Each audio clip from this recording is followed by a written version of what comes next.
بسم الله الرحمن الرحیم. دا وخت زه ولاړ یم، دا مخامخ ماته مسجد نبوي صلی الله علیه وسلم دی، مخامخ راوړل پکې دا مسجد نبوي صلی الله علیه وسلم دی او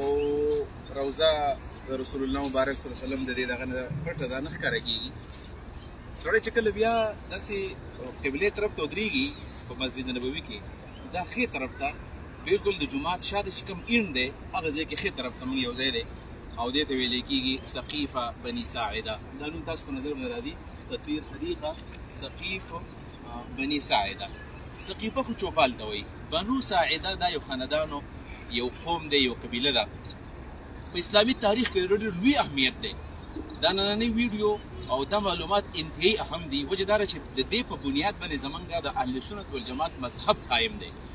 ډېر ملګرو ته پته نشته دی، تاسو وکتل بار په مسجد قبا کې مړه شو، جمعه کې مړه دی، دلته په ریاض الجنت کې رش دی. سلام یقینا چې دا خو د انسان یو کیفیت سړی محمد رسول الله صلی الله علیه وسلم سلام کوي، ابوبکر ته سلام کوي، عمر ته سلام کوي. خو دا چې تاسو په نظر باندې که دا زما د ملګري راوړئ دلته هېڅوک په نظر باندې نه راځي. تاسو تاو راته وګورئ دا ځای که زر زر واړوه زر زر واړوه، دا تقریبا ټوله ساحة المسجد ده. په نظر باندې دا موږ درې کسه صرف ولاړ یو. ډېر وخت نه ما ترکیان ولیدل، هغوی یو کس ګایډ کول، خو ما تر هغې په ژبه باندې خبر علم نه و. په هر تقدیر ډېر خلک دې نه نه دي خبر چې دلته څه شوي دي. حالان کې دا ځای د کتو دی بنیادي طور باندې. کله چې تاسو حرم شریف ته راشئ نو لازما تاسو د چا نه تپوس وکړئ د حرم مدینه کې چې سقیف بني ساعده، سقیف بني ساعده کومه یو ده. دا کوم مقام دی؟ دغه مقام دی د ګل ورځ ده او د جناب محمد رسول الله صلی الله علیه وسلم وفات چې کله وشو، د رسول الله انتقال کله وشو، ابوبکر صدیق رضی الله عنه سنح مقام ته تللی دی د نبي علیه السلام په اجازت باندې، او بیا خبر شو چې محمد رسول الله وفات شوی دی صلی الله علیه وسلم. د نبي علیه السلام اهل بیت حضرت علی رضی الله عنه، دارنګې اسامه، شقران، کوم چې دا فضل ابن عباس او قثعم ابن عباس رضی الله عنهم، اته کسانو خو د نبي علیه السلام دغه غسل وغیره کړي دي. خو کله چې نبی علیه السلام وفات شو، اول خو حضرت عمر فاروق صاحب دې جومات کې ولاړ دی او تورې په لاس کې راغستې ده. ویل که چا وویل چې نبی علیه السلام وفات شوی دی نو زه به د هغه نه دا سر وهمه. او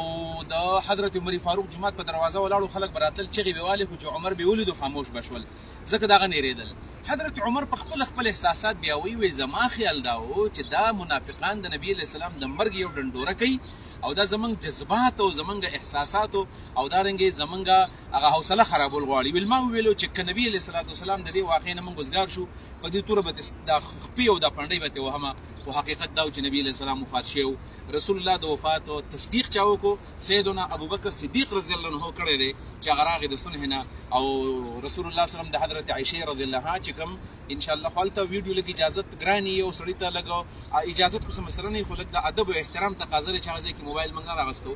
او هغه ځای کې ویډیو کول مناسب ځکه نه دی چې نبي علیه السلام اوده دی آرام کوي. په هغه ځای کې شور کول ګناه ده، حرام دی. لا ترفعوا اصواتکم فوق صوت النبي آیت هم لیکلی دی. انسان زړه نه غواړي چې هغه ځای کې موبایل کولاو کړي. په هر تقدیر نبي علیه السلام د دغه ځای کې حجر عایشه ده. او کله چې تاسو راځئ په دې باب السلام باندې داسې څنګه تېرېږئ، یو ګس طرف ته اول سړی وشي نو سلام وکړي. د هغې طریقه هم ده، السلام علیکم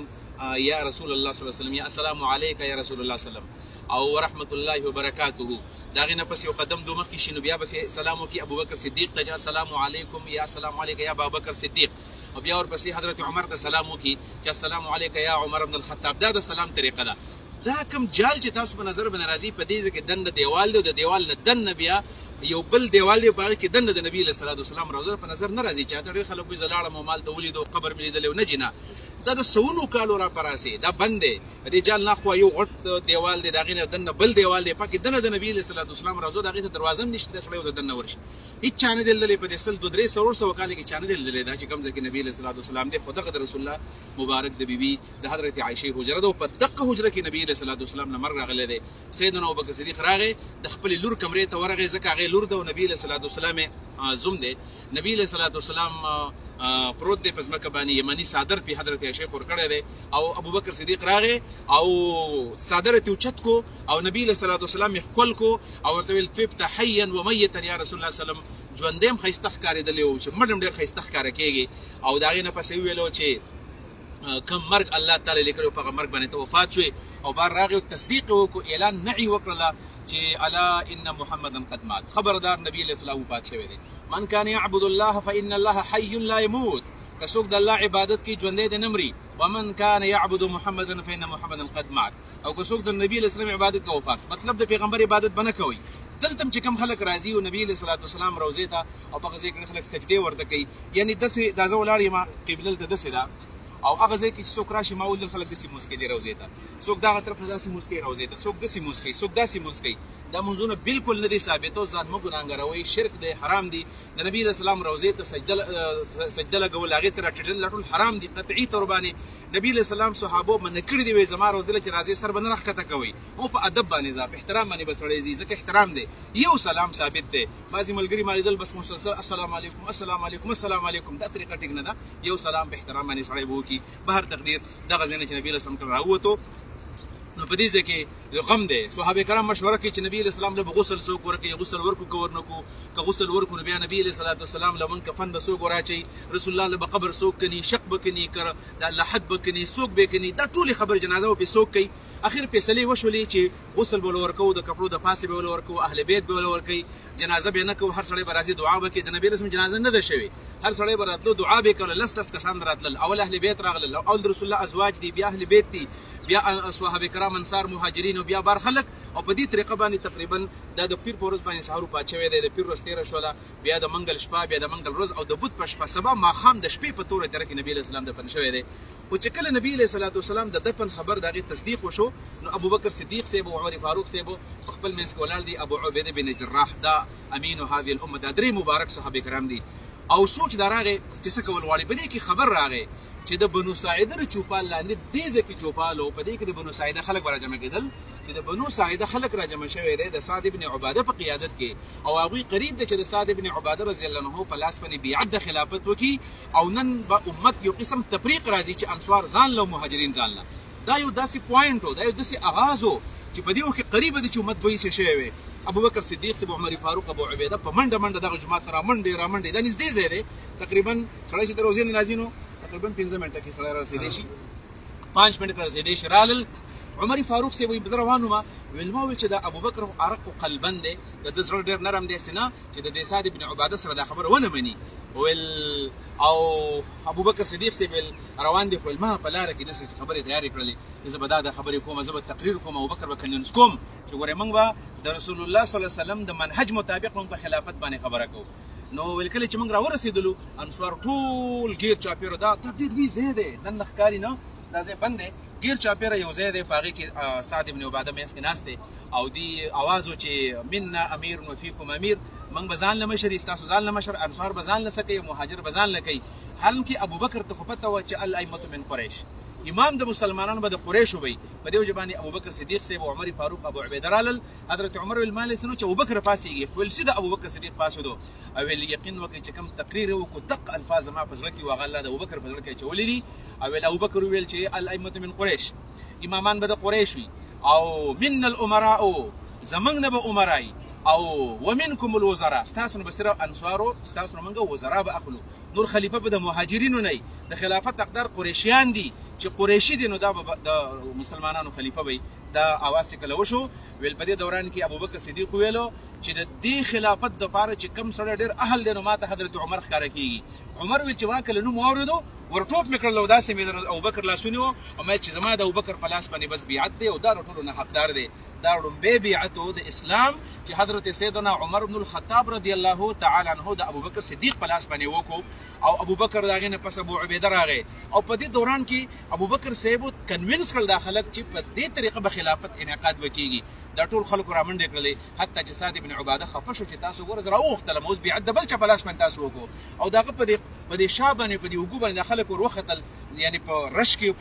په ټیل کې او د ابوبکر صدیق په لاس باندې بیعت وشو په دې کې سعد صاحب خفه شو بیا شام ته تللی دی پریشانه شو چې یاره زما تاسو یو قسم حتک وکړو په یو مناسب طریقه باندې به تاسو زه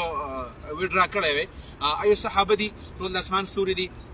خپل مقام دی د هغې مقام په دې نه کمیږي او دارنګې خفګان یو بشري کمزوري د انسان خامخا راځي دا بشري کیفیت دي په دې کې سړی په چا باندې څه قدغن نشي لګولی او د ابوبکر په لاس باندې بیعت وشو د هغې نه وروستو بیا دلته ابوبکر صدیق راغی په دې جومات کې تاریخي خطبه ویلې ده ای خلکو یا ایها الناس اے انسانانو زه په تاسو کې ورې چېرته هم تقوادار نه یم د تقوا په لحاظ باندې کم یم د عبادت په لحاظ باندې کم یم چونکې امرهم شورا بینهم دی د مسلمانانو امور په مشوره باندې به کېږي نو مشوره راغله او د مشورې په بنیاد باندې دلته زه خلیفه شوم بیا به خلک راتللو په دې جومات کې جوق در جوق د رسول الله وسلم د خلیفه او د ابوبکر په لاس باندې بیعت وشو څومره چې مهاجرین دي څومره انصار دي په دې کې د رسول الله اهل بیتو کې حضرت علي صاحب بیعت نه وکړی دې ځای کې د شیعګانو یو خطرناکه خبره ده زه د هغې وضاحت کوم هغه دا دی چې دا ظلم دی د حضرت علي سره هغوی وایي چې علي خلیفه بلا فصل دی موږ وایي ابوبکر خلیفه بلا فصل دی ما ځکه وایي چې دا خبره ډېره ضروري دی چې دې نه موږ ځان خبر کړو ځکه ابوبکر خلیفه بلا فصل دی چې د ابوبکر په باره کې نبي علیه صلات وسلام د خپل بیمارۍ په دوران کې 18 منځونو کې ابوبکر صدیق مانځه ته مخکې کړی دی دا دې ته اشاره وه چې زما نه پس ابوبکر دا به خلیفه د مسلمانانو اشاراتو داسې قسمه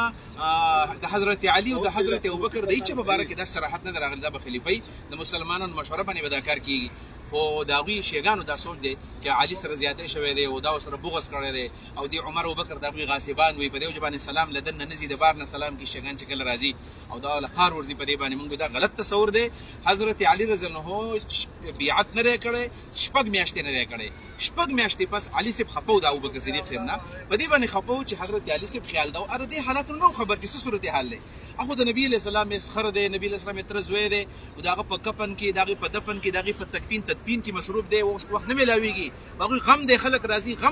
هغه غم سپکوي په دې وجه باندې هغه ته په هغه ټایم موقع میلاو نه شوله وروستو بیا چې کله 6 میاشتې وشولې نو خفګان یې ختم شو راغی د ابوبکر صدیق په لاس پرې باقي دی په دې جومات کې بیعت وکړو ویل چې موږ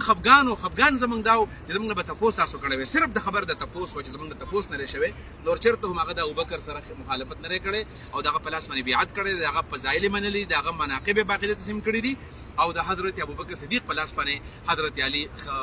باقاعده بیعت کړی دی په دې بنیاد باندې د اهل سنت والجماعت عقیده دا ده چې افضل البشر بعد الانبیاء ابو بکر ثم عمر ثم عثمان ثم علي دغه ترتیب دی ابوبکر خلیفه غوره دی بیا عمر دی بیا عثمان بیا علي دی دغه طریقه ده او دغه زموږ مذهب دی پاتې شیعګان هغوی خو د نورو امامانو قایل دي چې خلیفه بلا فصل علي دی د هغې نه پس د هغه زوی حسین دی حسن دی د هغې نه پس دریم بیا د هغه زوی حسین دی د هغې نه پس علي زین العابدین دی بیا محمد باقر دی بیا موسی کاظم دی جعفر صادق دی بیا موسی کاظم دی او بیا علي رضا دی بیا علي تقي دی محمد نقي دی او حسن عسکري دی 12 نمبر هغوی چې مهدي منتظر دی د مهدي تصور د هغوی شته دا تصور موږ خطا دی دا تصور ټیک دی چې ابوبکر صدیق په لاس باندې په دې ځای کې جمهور صحابه کرامو بیعت وکړو دغه د مسلمانانو اصل مذهب دی او په دغه طریقه باندې 2 کاله خلافت یې کړی دی بیا د حضرت عمر خلافت وشو 10 کاله بیا 12 کاله عثمان او 6 کاله حضرت علي صاحب کړی دی په دغه طریقه باندې دلته کې دا بیعت شوی دی نو دا هغه ځای چې ما تاسو ته وښودل چې دا سقیفه بن ساعده تاسو موږ سره تللی شئ دې نه پس تاسو کله راوځئ او داسې د جومات کم شمال طرف کې جومات راځي دا د جومات حدود دي د مسجد نبوي صلی الله علیه وسلم دی او د هغې څخه جزاکم الله